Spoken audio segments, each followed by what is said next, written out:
Hi friends, welcome back to SR kitchens. Friends, ఇది ఎంతో టేస్టీగా ఉండే నాటుకోడి ఇగురండి. ఇది బాగా జలుబు చేసినప్పుడు కానీ, మనకు ఏమి తినాలి అని అనిపించినప్పుడు కానీ ఈ విధంగా చేసుకొని ఒకసారి ట్రై చేయండి ఫ్రెండ్స్. చాలా టేస్టీగా ఉంటుంది. చూడండి, ఎక్కువ ఆయిల్ లేకుండా ఎట్లా చేసుకోవాలో చెప్తాను, ఒకసారి వినండి. ముందు నాటుకోడి ఒక 1/2 కేజీ అట్లా తెచ్చుకొని బాగా కడిగి చిన్న చిన్న ముక్కలు కట్ చేసుకోవాలండి. తర్వాత బాండల్లో లైట్గా ఆయిల్ ఒక 2 టేబుల్ స్పూన్లు చాలు వేసుకొని, తర్వాత 2 ఉల్లిపాయలు బాగా ఫ్రై అవ్వనివ్వాలండి. సన్నగా తరుక్కొని ఫ్రై అవ్వనివ్వాలి. బాగా ఎర్రగా వేగాక కొద్దిగా అల్లం వెల్లిపాయ పేస్ట్ వేయాలి. అది కూడా బాగా కొద్దిగా వేగాక ఒక చిన్న టీ స్పూన్ వేయాలి అల్లం వెల్లిపాయ పేస్ట్, అంతేనండి. తర్వాత సన్నగా కట్ చేసుకున్న ముక్కల్ని ఈ విధంగా బాండిల్లో వేసి ఉప్పు, పసుపు, కారం వేసి బాగా కలిపేసి సిమ్ములో పెట్టేసి మూత పెట్టేసి వదిలేయాలండి. తర్వాత బాగా దాంట్లో నీళ్ళన్నితో ఉడిగిపోతుంది.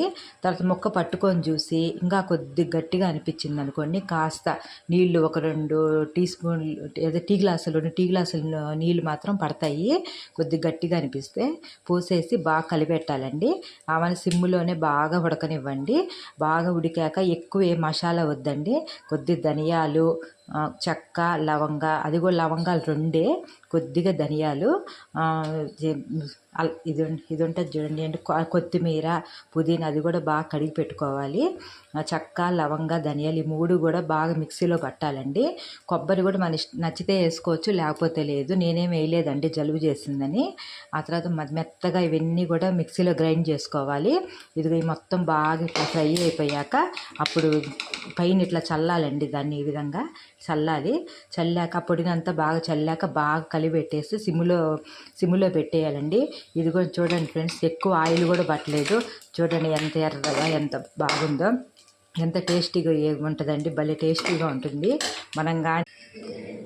మనం కానీ పప్పుచారు చేసుకొని పల్చగా ఇదిగో ఈ విధంగా ఫ్రై చేసుకొని తింటే భలే ఉంటుందండి నోటికి. ఇట్లా కాకుండా ఏమైనా టమాటా చట్నీ కానీ చేసుకొని ఈ విధంగా ఫ్రై చేసుకొని తింటే చాలా బాగుంటుందండి. ఏమి తినబుద్ధి కానప్పుడు, నోరు చేదుగా ఉన్నప్పుడు ఒకసారి ఇలా ట్రై చేసి చూడండి ఫ్రెండ్స్, చాలా రుచిగా ఉంటుంది. ఈరోజు మా ఇంట్లో అందరికీ జలుబులు చేశాయన్నమాట, అందుకే ఈ విధంగా చేశాను. ఆయిల్ కూడా చాలా తక్కువగా పడుతుందండి. ఇదిగో ఈ విధంగా నేను చెప్పినట్టే చేయండి. టమాటా వేయలేదండి జలుబు చేసిందని. మామూలుగా ఫ్రైలో ఎప్పుడు కూడా టమాటా వేయను నేను. ఒకసారి మీరు కూడా ట్రై చేసి చూడండి ఫ్రెండ్స్. చూడండి ఎంత బాగుందో, క్రిస్పీగా, ఎంత బాగా కలర్ఫుల్గా ఎట్లా ఉందో చూడండి. మీరు కూడా ఈ విధంగా ట్రై చేసి చూడండి ఫ్రెండ్స్. నాటుకోడి ఫ్రై చాలా రుచిగా ఉంటుంది. మీకు నచ్చితే కామెంట్ చేయండి, ఏ విధంగా ఉందో చెప్పండి ఫ్రెండ్స్.